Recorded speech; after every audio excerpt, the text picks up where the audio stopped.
youth ministry is never something that I was like, ooh, yay, youth ministry, even though I love kids and am always surrounded by them. And I think I just pictured youth ministry as like, no one's going to pay attention. It's going to be so hard to like have discussion with them. And that has not been the case at all. And it's just been fun, and I really like them. Once a month, we get to minister to the 5th and 6th grade and be their group leaders and help guide them in discussion. And that's really grown my spirituality because I get to actually practice what I've learned and help them grow and me grow at the same time. Well, right now, I'm serving with Absent and Larissa Joseph. We're teaching a Bible study. We're studying the book of James with 7th and 8th grade boys and girls.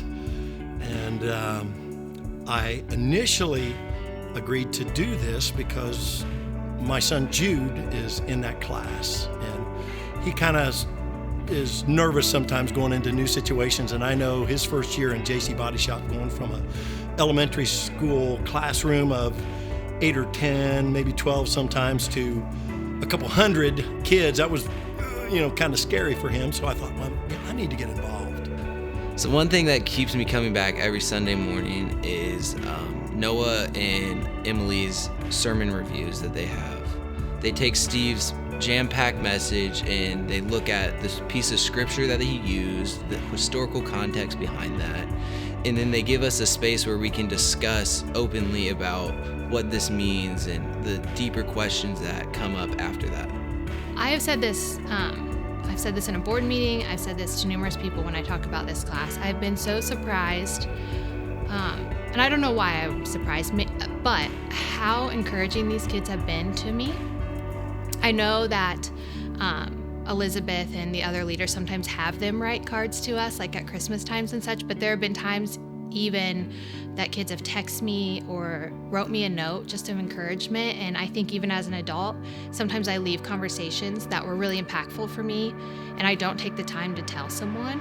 And I've just been like inspired by these kids to like, hey, these kids stop and tell me things that encourage me, to keep going and trusting the Lord with this class, but also am encouraged by them every Sunday. So that's been the most impactful thing. Well, the cool thing about living with one of the kids, I see Jude more looking forward to come and learn stuff. And I think it's also helped me see some gaps in, as priest of my home individually, to be able to say, well, we're really strong here, but boy, I need to work at this aspect. And the kids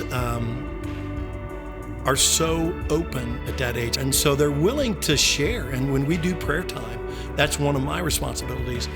And the heart that they have for their families and for people that are hurting, maybe at their school, and they're willing to share that openly. And hey, I want you to pray for this person or that person, or this situation or that situation.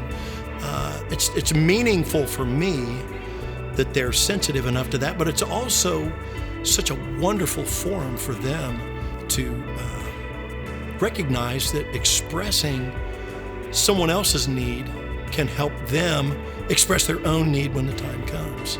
So they're willing to. I love the fact that this particular group, at least, are very interactive. They're not shy about participating.